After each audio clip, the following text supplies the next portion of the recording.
The Rugby Live at 5 podcast with Pat Courtney and Brent Pope from Radio Nova and Nova.ie. Brought to you by the Civic Sedan, delivering exhilarating performance and fuel efficiency. Visit Honda.ie. You're looking very well, Brent. Sorry. I am, thank you. I'm sorry. I'm sorry. Mirrors are banned. Mirrors are banned. It's like a Jewish funeral. Mirrors are banned in this building whenever he's here. I'm sorry about the heat in here, the stuffiness. Well, it's not too bad because I came over on my motorbike, so it's freezing anyway. So Okay, so you'll you need wonder to why I'm thaw. sitting here with my jacket on. Everybody else is burning up. See, the aircon went, this is day 3, and it sounds like, air conditioning. But we have, everything's closed off here, you see, so I always leave my door open anyway. But now everybody has the doors open. If it gets any warmer, I'm going to grow Here's a a banana question to plant ask in you. We here. were just discussing outside. Yeah. You what? Do you find the cold more disturbing or too hot? Like, what is it for you? People often say, would they rather be locked in a fridge or would they rather be somewhere close to a fire? I don't want to be locked in a fridge. No, but I mean, at least there's something to eat and drink, but, you know. I'm not talking about whether it's a summer or winter holiday. I'm just saying, do you fear cold more or do you fear heat more? Oh, fire. Yeah, so would I. Oh, God, At yeah. least I think you can get warm if you're cold. Some here do press-ups or sit-ups and that. Sorry? Press-ups and sit-ups? No, but look, you're not getting it. I'm saying if you're freezing somewhere, at least you can get warm. But I think if you're scorching hot somewhere and you can't get away from the heat, how do you cool down? How do you cool physically, naturally? Round the corner to the pub. It's easy. I don't think you're getting it. It's easy. Fun-loving I think criminals. you've lost me. What? I think you've lost me. No, I know what you're talking about. The Rugby Live at 5 podcast with Pat Courtney and Brent Pope from Radio Nova and Nova.ie. might be a bit of rugby time. The people's, what do I call it? The pundits panel. I was just a bit disturbed when you said here with Brent Pope and the fun-loving criminals. Oh. No, nothing personal. I don't mean the band. Do you think I'm sitting up here with some criminals or? Nah, Brent. I know. No. I mean, it's always these mild men. It's always the nice guys that cover in something really, really deep, isn't it? That's it. Isn't that what it is? Oh, I've got secrets to share. He said in front of a microphone that's open. That's it, isn't it? Donica from the, what do I call it? The People's Pundits Panel. Or something like that, I don't know. PPP. The PPP. Then everybody can just guess. Exactly. Okay. What do you got? According to reports in the papers at the weekend, there was talk of South Africa coming up to join the Six Nations and make it 7 nations. Brent, what do you think of that? And secondly, Italy, with their loss to France, have dropped below Georgia in world rankings. Does that leave it open that maybe we should bring in relegation or even a playoff between the wooden spoon winning team and the top of the second-tier European competition? Yeah, really good points, and they've really occupied a huge media space over the last week. What do I feel about South Africa coming into the Six Nations, making it 7 nations? They've also actually mooted Fiji come in too, although where they'll be based. Call me old sentimental fool. You're an old sentimental fool. I think it would devalue the competition. Look, I know for any South African fans out there where they're coming from, they're losing a horde load of players to the European game because of the value of the rand or whatever, and they can make good big money. I think they've got something like 300 players playing in Europe. So they want to be playing in the most lucrative competition in the world, which is the Six Nations or the 5 nations before it. But this competition, Pat, has history. You know, like we were even talking last week about the animosity of the Scots feel about the England. You're talking about when Ireland play England, it's not just a few years of hatred. It's 800 years of that talk. But it's the history behind the two teams. Like these teams have been playing each other for nearly 100 years, or some of them over 100 years. When you bring another team into it, I just think it waters down the whole competition a bit. But I do get the fact that young people out there want to see the best players in the world and see Ireland playing against the best teams in the world. I get that. The other thing I'd throw into it waters down the World Cup as far as I'm concerned as well, because you take South Africa out of the Southern Hemisphere net and then you start saying, okay, you've got 6 or 7 teams, the top 10 teams in the world, playing every year. And so what's then the big deal about a World Cup every 4 years? You only add another couple of teams, maybe Australia and New Zealand. That would be it. Otherwise, they'd all be playing each other regularly. I had a similar criticism of even the Super Series in the Southern Hemisphere. It was like there was constant internationals, and it really it watered everything down. Watered it down, and as soon as the rugby, it started off as the Super 10, which was a really tight competition. Great viewing figures. People got excited. Then it became the Super 12. Then they started 13 now. Well, exactly. And they start bringing in teams, get weakened, players move around. Speaking of weak teams, what do you think of Donica's other question? Yeah, which I think agree with that. Relegate because Italy is now below Georgia, for God's sake. And teams should be allowed to be in the competition. I think it's right that they have a playoff every year, that they say, okay, the team that hasn't performed has to play off against the team that has performed. There you go. Will it happen? I don't think so, because there's too much money tied up in TV rights. There's too much money tied up in the establishment at the moment. So, but I mean, I think it should happen. I don't think Italy have won a game in what? I'll think about 4 years. Well, there you go. They've won an away game. There you go. We rest our case. The Rugby Live at 5 podcast with Pat Courtney and Brent Pope from Radio Nova and Nova.ie. Simple Minds, April the 22nd. And glittering prize. And Brent and I were just saying, like, you know why they're good? Some of the stuff you like, but neither you nor I would ever consider owning an album. No, it's just one of those things. Like, I remember that, like a lot of their recognition come around that, the number one, Don't You Forget About Me, because it was a sort of an era, movie-wise as well. But I don't know, it's just this... Was that in a film? Don't You... Breakfast Club. Oh, with right. Molly Ringwald and all the I kind didn't of... get Breakfast Club. I thought it was weird. Well, it was all that, when you look back at all those, it was the kind of brat pack of young actors at that time that were coming through, but it was... No, we're just stuck in a room. What was the point? Yeah, they were just talking. There was a point. They had the rebel, they had the sort of the girl next door, they had the guy, the studious guy. It was that, but that was their only number one, I think.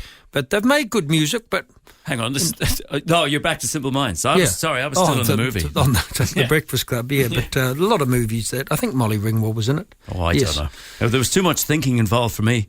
I'm looking. So when's she gonna and him anyway? Well, hey, I have one of my stupid questions. Yeah. Hit me with your rhythm stick. Okay. Why is it called touch when they spend 90% of the game touching the ball? That's a really good point. That's not as stupid as think. Why is it called touch? The ball goes into touch, out of touch. Maybe it started with the ball being out of touch where they couldn't touch the ball, so the ball was out of touch. What? But I've never thought about it. No, because you're usually touching the ball in rugby at some stage. So when the ball goes out of that area that they can still touch the ball, maybe it's termed that way. Jesus. Can we go back to the Breakfast Like Club? a line out I see, because you line out against the other team. The line out I see. But it's like one of those. It's like one of those things that someone said the other day, like a jumbo shrimp they have in the States. Like, how can you have a jumbo shrimp? There's a contradiction in terms. Contradiction in terms. What other one? Fun Run. It's another one. Fun Run.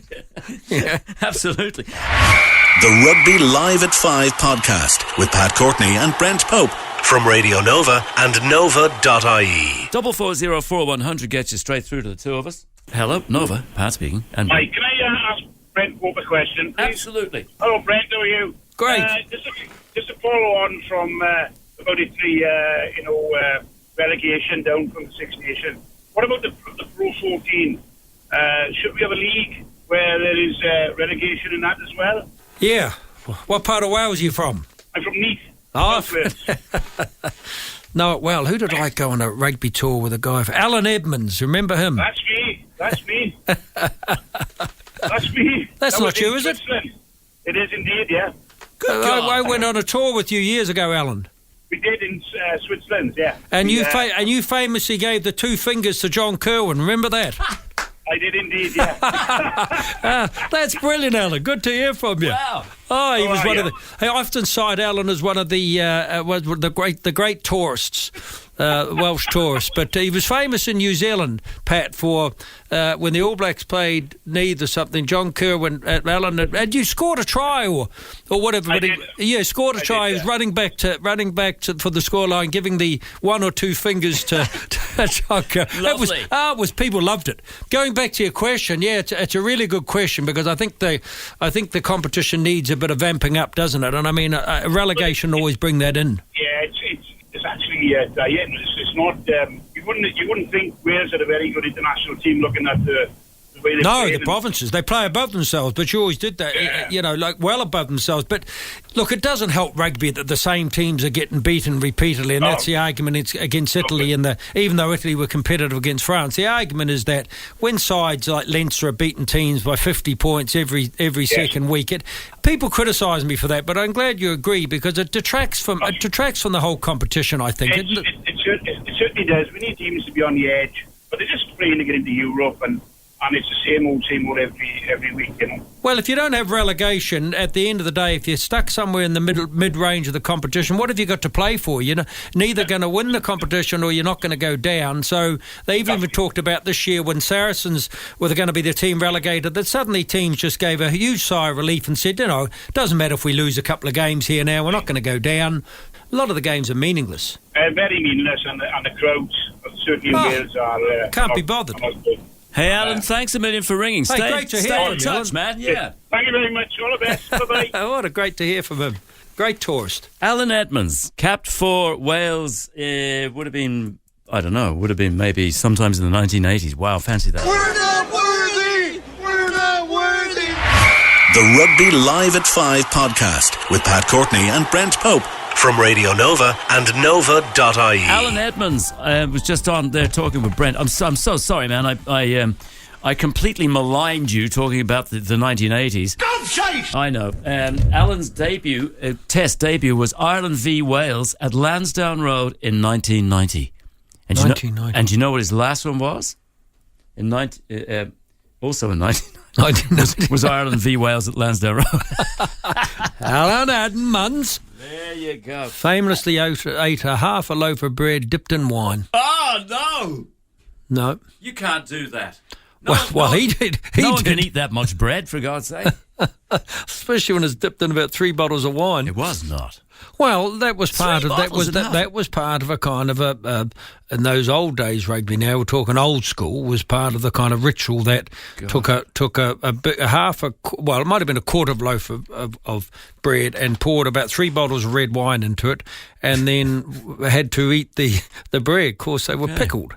Afterwards. What was the rest of breakfast like? Well, I don't know. I don't know that he made it to breakfast. No, he possibly not. The number is 440 4100 gets you straight through. Hello, Nova. Hello. Josh. Yeah. Hi. Hi. I just wanted to wish you a happy Valentine's Day for tomorrow. You are number one. You are in pole position. Really? Now, you have to remain anonymous. You realise that, don't you? I mean, I do realise that. You honestly are my favourite DJ on the radio, and it's a joy and a pleasure listening to you.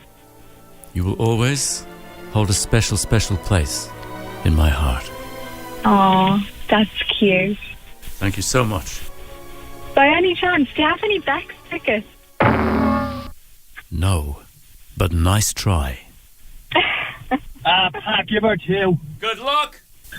The Rugby Live at 5 podcast with Pat Courtney and Brent Pope from Radio Nova and Nova.ie. Commentators, when you talk for a living, you get so many more opportunities to put your foot in it, don't you? Absolutely, especially live TV and radio. Live TV and radio, absolutely. But I don't know. This was just a sort of language thing, I think. On the weekend, Courtney Laws is up for England. I'm thinking, well, he should be. He's playing for them. Yeah. Well, I'll give you a couple. Yeah. Years ago, a guy in New Zealand TV was saying, rugby has always been 60% psychological, the other 50% physical. Another one from a South African coach. Sure, there have been some deaths in rugby, but nothing serious. Oh, absolutely. And there was my favourite. I think I've told you this one. I think it was Fred Cogley, who went, commentators around the world were trying to find ways not to pronounce Jean Condom's name the way it was. There's a town called Condom. Yeah. No, it is Jean Condom. Right, yeah, and everybody, and all the commentators all around the world were going, Condom, or anything to not say condom. And I do believe it was Fred Cogley who informed a waiting planet, because it was an international, that a condom was bursting through on the inside. Oh, dear. The Rugby Live at 5 podcast with Pat Courtney and Brent Pope from Radio Nova and Nova.ie. It was a good day. Last Saturday, you know, Brent, it was a good day for people like me who follow the heart more than the head, you know, because it really went right. Conor Murray, may I just say, a great game. Everyone was giving out about him. Oh, no, take him out. He can't box kick shite off a rope and all. And he had a great game. We didn't say it here, though, didn't we? Say a couple of weeks ago, look, you know, I see what Andy Farrell's trying to do. He's trying to give these guys I think my exact words, what he's trusting in these players to find some of the form, because Conor Murray was the world's best scrum half, you know, 18 months ago or whatever, 2 years ago, and he had that injury and then a bit of dip in form and confidence over the World Cup, but he's back. He had a great game, great game last week. So, you know, he repaid the coach's trust, and that's the best thing. And Johnny Sexton seems to be really revelling in the new captaincy role. Could be slightly overpassionate. Did you see when he and Conor Murray on the sideline there after Murray had gone off and Sexton was off, so they had a little man hug. They had a moment. Yeah, I mean, even, you know, some people are saying, is he being a bit overly exuberant for a captain? But I don't think so. I like the fact that he's going down the sideline. He's got his arms going. Come on, the crowd, get behind me. That's all. There's a thin line, but sometimes there's a thin line between being overly aggressive when you're asking the referee for decisions, and I think the best captains there's a thin line, because you want them on your side, but I think he's right to ask the questions of the referee if he thinks the decisions are going against him. Let's see what Alex thinks of last weekend. Yeah, so look, what a great weekend. I was actually, to be honest, I was a bit taken back. I was a bit surprised. I wasn't expecting that, which is always good. I thought Ireland were absolutely brilliant, you know, advancing their game plan, trying to attack from deep, something that I think under Joe Schmidt at the end just wasn't there. I think players lack confidence. It's like the shackles are off in a way. And I think if you just look at certain players, I thought Robbie Henshaw at 13 was unbelievable. You know, I thought he was actually, you know, going backwards in his career, and I think he just took it to the next step. Playing at 13, he's a great link up with Buniaki, and it's just so exciting to see. The likes of Jordan Larmour, what can you say? The way he scored that try 5-10 yards out, I think I counted 6 people were on top of him. And I just think it's been so long since we've seen somebody like that in an Ireland jersey do something like that. I think Conway was exceptional. It's great now that we have Keith Earls coming back. It's mad to think that, you know, Andrew Conway, his position actually is under threat, and just due to Keith Earls. There is a couple of things that I do have concern. I thought Wales were really bad. I thought they had a chance to maybe take the lead or at least call the lead back at Ireland. They just completely brained it. I think we need to put more ball carriers into the team. I think Peter Armani is brilliant, don't get me wrong, and I keep saying it, but I think with Doris back, I think it just gives you another option to actually, England are going to try and absolutely hammer us. And last year we had no ball carriers to pitch against them, and it's where they really caught us. But I do think England are on the ropes. I think we're going over to Twickenham with a free shot. I think if we lose to England by 5 or 7 points, I don't think it's a disaster. We can still win the Six Nations. So let's go out and let's play it, and let's really, really scare them. I think Eddie Jones is a bit shook, and, you know, especially after he got hit in the head with a bottle or whatever it was. But some final, there's maybe a bit of concern over Johnny Sexton. I think he's a bit too angry in his captaincy. I think he needs to calm down. I think 2 predictions for next weekend as well. I think you'll see France go over to Cardiff and beat Wales, and I also think Scotland are terrible, and I think they will lose to Italy. Wow, okay. Comments on Alex's comments, Brent? Yeah, Alex, I like Alex when he comes on. He's really knowledgeable about the sport. I'll agree with him on a couple of things. I disagree with him on the others. Agree with him about Robbie Henshaw. I thought he made a huge difference coming into the midfield with Bundyaki, and I like that partnership. Was a partnership of power. Of course, Gary Ringrose comes back into the equation as probably more of a playmaker. I'd agree with the fact that I haven't seen anything. I started off this whole coverage by saying that I think that Ireland can win a championship or possibly go for a Grand Slam. I think that is still on. I haven't seen a lot from England, I'd have to say. Even last week I didn't see a lot from them. Okay, it was awful. They didn't have much of a chance to play anything. No, they didn't have, but terrible. I mean, I just don't think their key players are stepping up as much as Eddie Jones would like.